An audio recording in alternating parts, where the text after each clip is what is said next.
Hi there everybody, this is the Vintage Sewing Machine Garage and you are watching my test of a theory.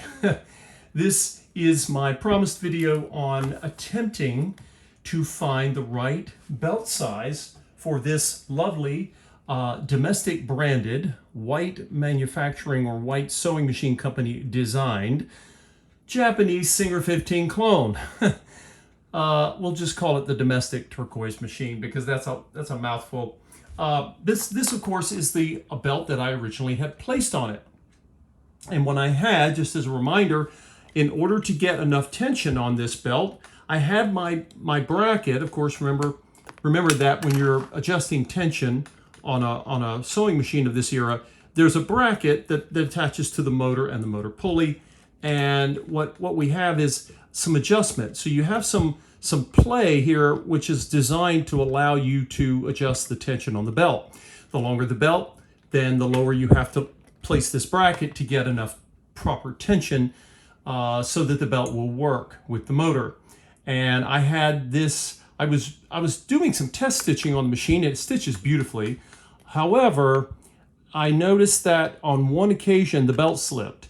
And that's because even with the bracket all the way down, it is still, it gets traction, but when you push the machine to sew through something heavy, the motor has to work harder and it was going to spin.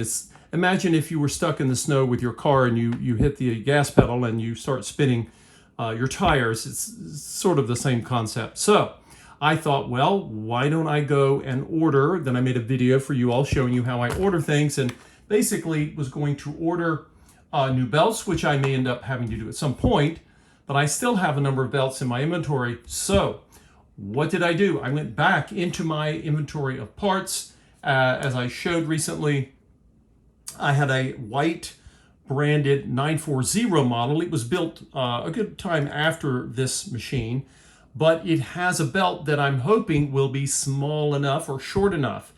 This one is 13 3/4 inches long, and that's, compared to some machines, it's actually on the shorter side, at least for machines that built in the vintage time period that I am drawn to. So let's test this and see if it's going to work.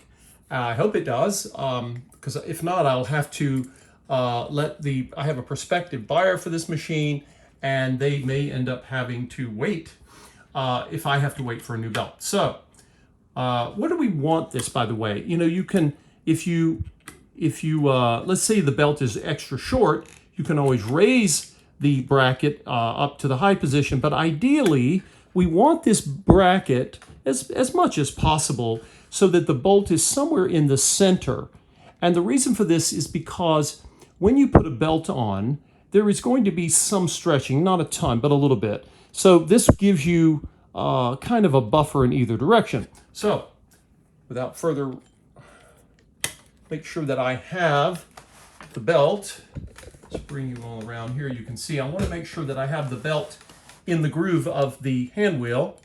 And you will want to do that too, because if you face the machine from the side, you can slip the belt. I slip the belt over the hand wheel because there's a space between the hand wheel and the top of the machine here. But if you come around, you realize that the belt only sits in one spot on this hand wheel, and that's the groove. Remember, I've mentioned many times that a hand wheel is essentially a big pulley. All right, now that I've got it there, let's come over here where our motor is. I have not tightened the bolt yet, and now I'm going to let the motor just sort of hang there on the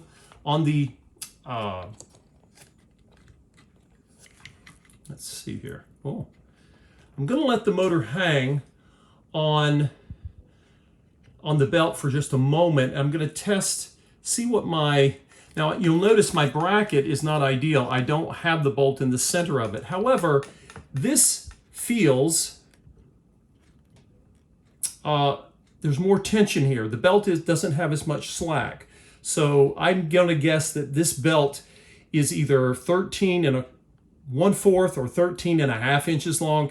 It's just shorter, slightly shorter than the belt I had on there, because when I had this belt, I had a lot more, I could push in a lot more with this down below. So let's see if I can come up a little bit and see what that does. I've still got good tension.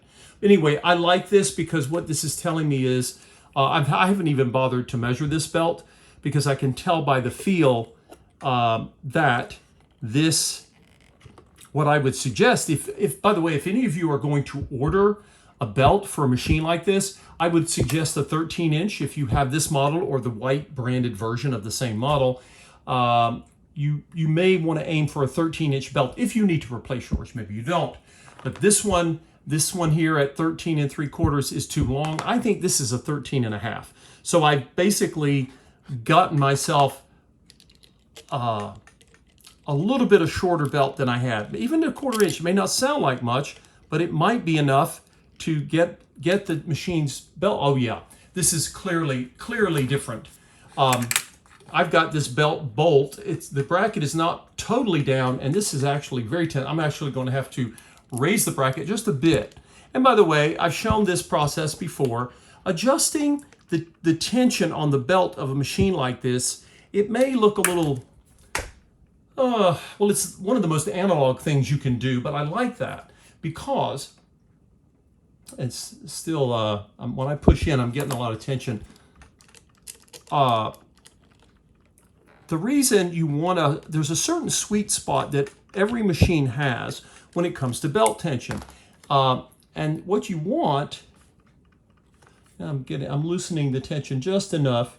Okay, if I push in, I'm going to try it with this. And as long as, you know, I want the belt to be loose enough that it does not put too much stress on the motor itself. When a belt is extremely tight, drum tight, it can actually cause the motor to wear out prematurely.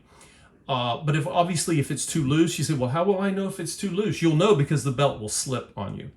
And I don't expect any slipping coming out of this belt anymore because, yes, I can push in now, but this is clearly, I have more tension than I did with the slightly longer belt right there. So, and I'm not worried. Let's see here. Maybe I can come down just a bit. By the way, you won't actually know what your tension is going to be like, the final tension number, until you tighten the bolt, because you'll notice that, I'm going to loosen the bolt here.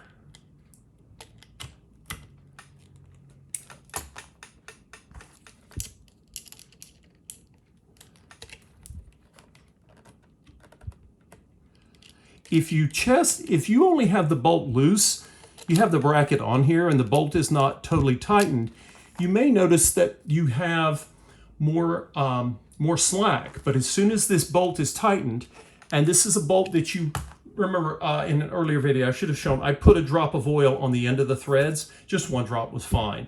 And it has a nice steel washer behind it. And you really want your bolt, this is one of the bolts you want to make pretty snug, okay? Don't get a hydraulic tool or anything, but you want it a little tighter because again, there's going to be tension obviously on the belt, on the motor, and you want the motor to stay put.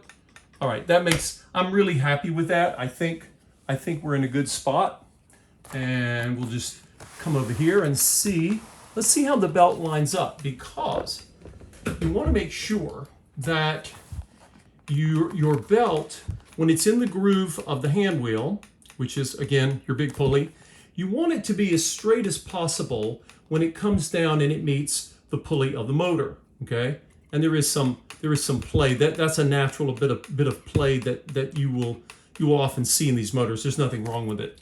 Now, if the pulley is, if the belt is slanted, to any, if it's not totally vertical, if it's slanted one way or the other, you want to try to correct that as much as possible, because if you don't, it will prematurely wear out the belt and could possibly cause your motor to run in a strange fashion. But anyway, I don't see that problem here. Thank you all for watching. And like I said, I always knew that salvage parts would come back to to save the day, and they have this time. So I don't have to ask the person who is interested in the machine. I don't have to ask them for weeks for me to wait for a new belt because I have or had a belt in stock that worked. Thank you all for watching my channel, and feel free to click the little bell symbol if you have already subscribed, and it'll let you know when the next video is going to be coming up. Thank you all for watching.